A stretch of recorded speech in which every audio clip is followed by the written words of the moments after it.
Hello and welcome. Gather round, folks. Don't be shy. Come closer. My name's Beta111, and as I say, I'm just hosting a new series at the moment. We're in episode 3, and we are doing a team guide of a number of teams in FM18. And as I say, I'll be looking for suggestions going forward. But for now, we'll be doing the Premier League teams in alphabetical order. So as it's episode 3, we are on to Brighton at the moment. And let me just give you a brief history of the club. Now, you can see that Brighton, their history dates back to 1982 and 83. They were last in the Premier League then, and that was known as the old First Division then. And they finished 22nd place at that point.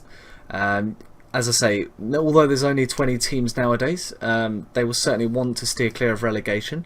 And they have got a little bit of funding to do just that, and I'll just take you there now. So we've got £17 million in the transfer budget to spend, and 75% of the transfers is available. Usually if you ask the board, they can up that to 90%, so I wouldn't worry too much about that. And you can see that there's a wage budget of £969,000 a week, so nothing to be scoffed at there. In terms of the financial picture, it might not appear too rosy on the surface, around £32 million in the red, but there's a debt as well. That's just basically to clear the stadium, which was funded through that system. The chairman actually funded it, and as I say, that doesn't actually kick in until the 2023 season, so there's nothing to worry about in the short term. If in fact it is going to be a long-term save, then the debt actually will come out at £1 million per month for the next 20 years from 2023. So just bear that in mind, although if you keep in the Premier League within that time, you should have no problem at all.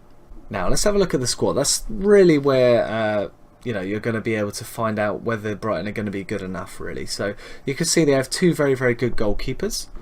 Tim Krul, as I say, Dutch international. He's still around the Dutch national team as well, although he's not a starter for them. He's signed on a one-year deal this season from Newcastle. And as I say, he's very, very experienced. He's been in the Premier League for a number of years with Newcastle and will be a good addition. Good size as well at 194. And as I say, he'll be fighting for the first team spot with Matt Ryan. And Matt Ryan, again, very, very experienced internationally.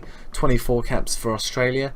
And although a bit on the small side, he is very agile, and he does make some very good stops on this game as well. A couple of places I do like as well is their strength down the spine. So again, centre-back pairing of Shane Duffy and Lewis Dunk. That's the way I would go. Very, very good partnership together. Sizeable, 193 and 191. So they would be a set-piece danger. In midfield, they've got Pascal Gross, who's a bit of a Rolls-Royce of a player on this game.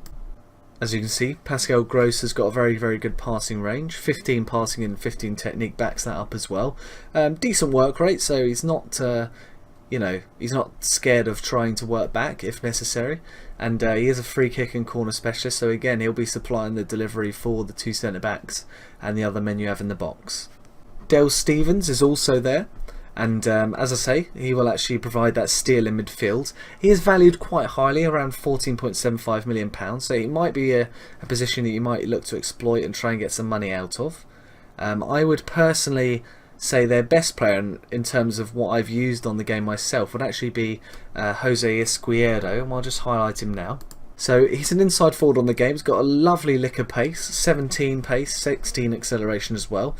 He's got a trick, 16 flair, and he backs that up with good dribbling as well at 15. Although his finishing is only 12, he will look to get in the box from that left hand side, or I actually like playing him as a 2. And he plays as a poacher or an advanced forward quite well.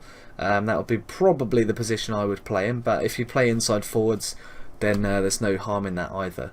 So where do Brighton lack? They've got two forwards that are fit at the moment, Glenn Murray and Tom Ahmed. Glenn Murray, experienced campaigner, has been around the block at 33 years of age, but he's not really, I wouldn't say he's proven goal scorer at the Premier League level. But he is a worthy addition to the squad and someone you should probably keep around. Tom Ahmed, the jury's out again, 30 years of age. I would probably look to move him on. And we'll look at a couple of targets in that position as well as the right back spot, which also needs to be strengthened in my view.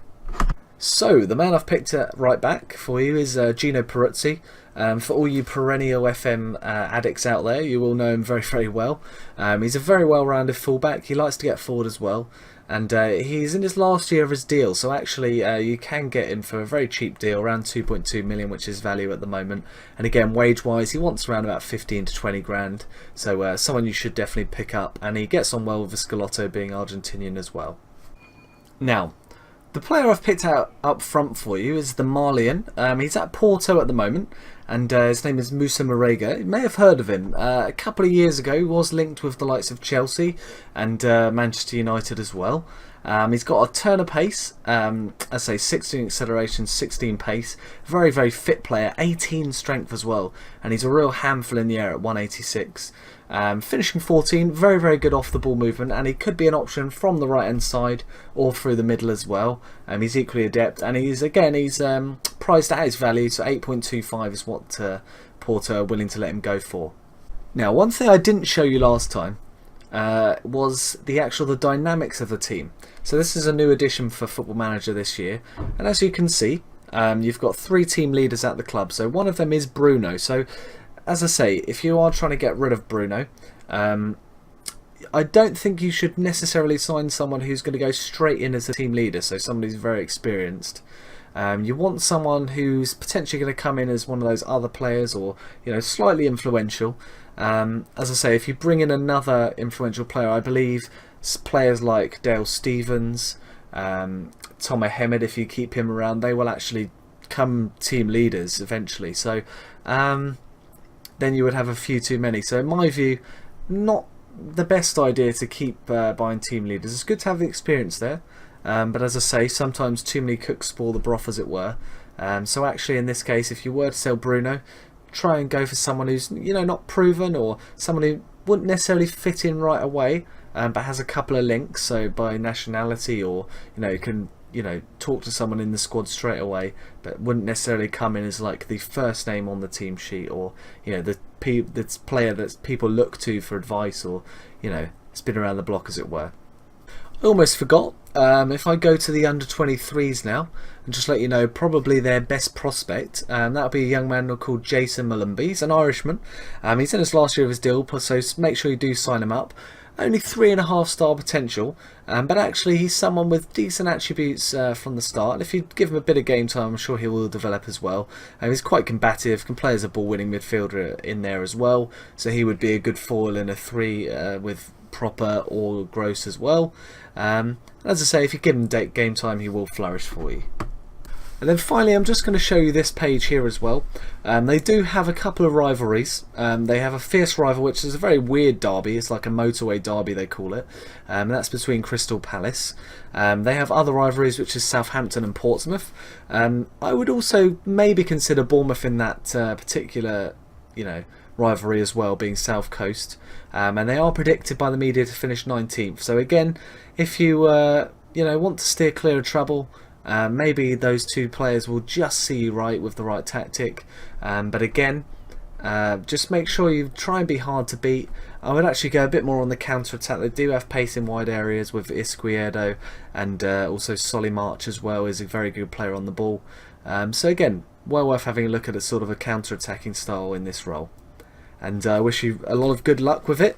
And as I say, going forward, episode 4 will be on Wednesday at midday. And as I say, stick around for the credits, and as I say, you'll see all the ways you can interact with the video after. Thank you very much for watching, guys. Take care. Bye.